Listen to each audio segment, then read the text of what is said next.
أعوذ بالله من الشيطان الرجيم. بسم الله الرحمن الرحيم. يا أيها المزمل قم الليل إلا قليلا نصفه أو انقص منه قليلا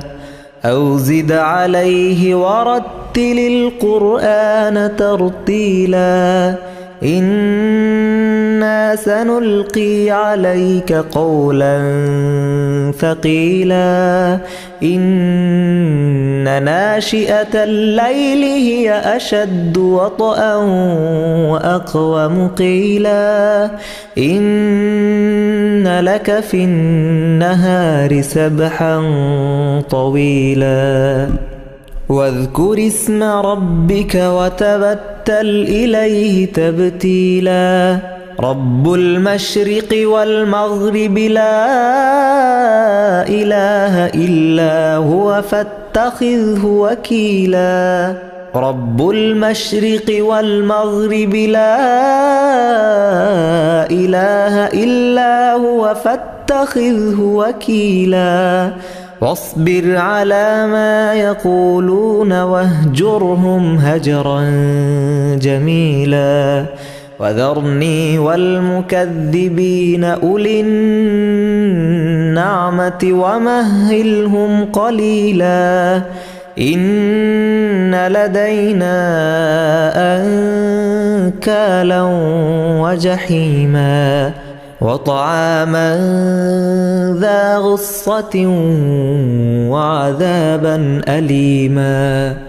يوم ترجف الأرض والجبال وكانت الجبال كثيبا مهيلا إنا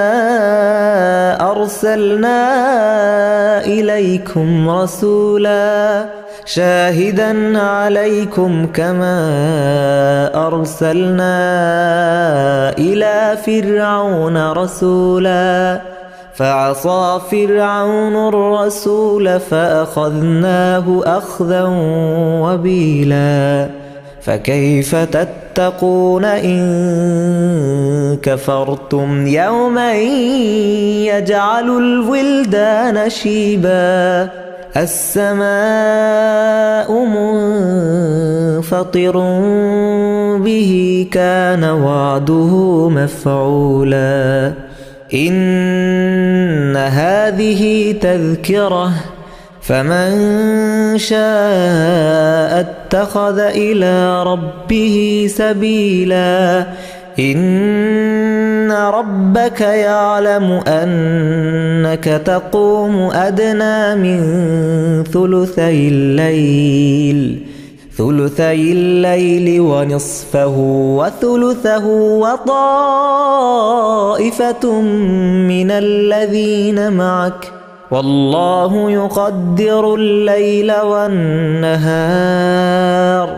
علم أن لن تحصوه فتاب عليكم فاقرؤوا ما تيسر من القرآن علم أن سيكون منكم مرضى وآخرون يضربون في الأرض يبتغون من فضل الله وآخرون يقاتلون في سبيل الله فاقرؤوا ما تيسر منه وأقيموا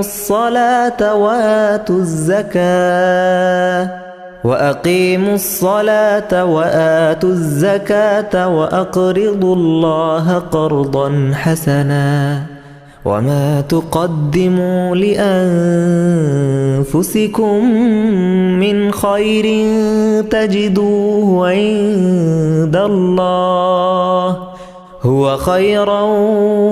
وأعظم أجرا واستغفروا الله إن الله غفور رحيم.